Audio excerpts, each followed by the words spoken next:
Hey everyone, and welcome back to another Nintendo discussion video. Recently, there's been a lot of talk online about E3's digital event being cancelled along with the already cancelled physical event, meaning that people following game companies would not get any updates or new announcements in June. But I'm here to explain that why we as Nintendo fans need not worry about this event being cancelled. First off, I wanted to start by explaining why there seems to be a bit of understandable worry and panic within the community about E3 2022 being cancelled. The most obvious reason being that people worry we are going to miss out on new game reveals and updates on already announced ones. But also, another worry seems to arise from the fact that the end of 2022 seems to be very stacked with game releases, from Zelda to Xenoblade and Bayonetta. And especially after that reveal that the Pokemon Gen 9 games will also be releasing at that time, nobody can really work out how Nintendo is going to release each of these holiday window games without each of them stepping on each other's toes. But stick around because I'm going to be presenting some reasons as to why those worries should be put to rest. Even if the E3 digital event is cancelled for whatever reason, as insiders have been saying because of different complications, June is still the perfect time for Nintendo to do a direct.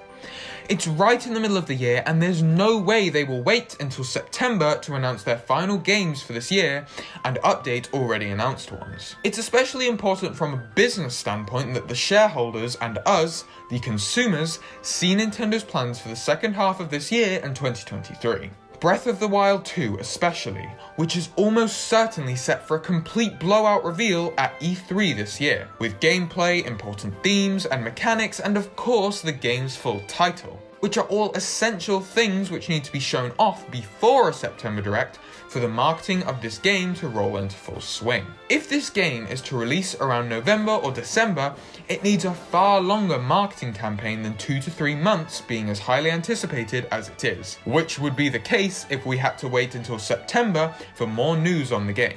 This game being Nintendo's flagship title of 2022 and being as starved for new information available to the public as it is the main reason that I think even if E3's official digital event is cancelled, Nintendo will still do their own presentation around June time. Plus, there's also Xenoblade Chronicles 3, which is almost certainly going to receive some more news before September, as that's when it releases. I have seen so many people online and in my comment sections panicking and saying that there's not going to be an E3 Direct and how we're going to miss out on brand new information on all of Nintendo's games. But there really is no need to panic.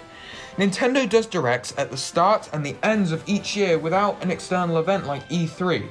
So even if E3 is not officially happening, I'm sure we will still get a Direct in June with all the news which would have been in the E3 one. Or if they really don't want to do a general Direct in June because of the cancellation of E3's digital event for whatever internal reason, they'll do separate Directs for each large upcoming game they have, from Breath of the Wild 2 to Xenoblade 3 and Splatoon 3, to make sure we get all the information on those games we need before they release. I also can't see them going back to doing random trailer drops on Twitter again like in 2020, as they seem pretty happy to be doing the bulk of their announcements in Directs again, because it makes it much easier for everyone interested to see what they have coming up. And to use Breath of the Wild 2 and the Pokemon Gen 9 games as examples, there is no way they drop news on their most anticipated games for this year in random Twitter trailers. The news for these games needs to be in a place where everyone's eyes, from shareholders to consumers, are on it at the same time, like during a Direct. So everyone, there really is no need to fear. If Nintendo doesn't do an E3 Direct, for hardcore Nintendo fans, this really is not an issue. Thank you very much for watching this video. I hope my arguments make some sense and have eased a bit of panic that's been generated online because of the rumours for some people. If you enjoyed the video, please consider giving it a like and subscribing so you do not miss any more of my Nintendo content. Stay safe out there everyone, and I will see you in the next one.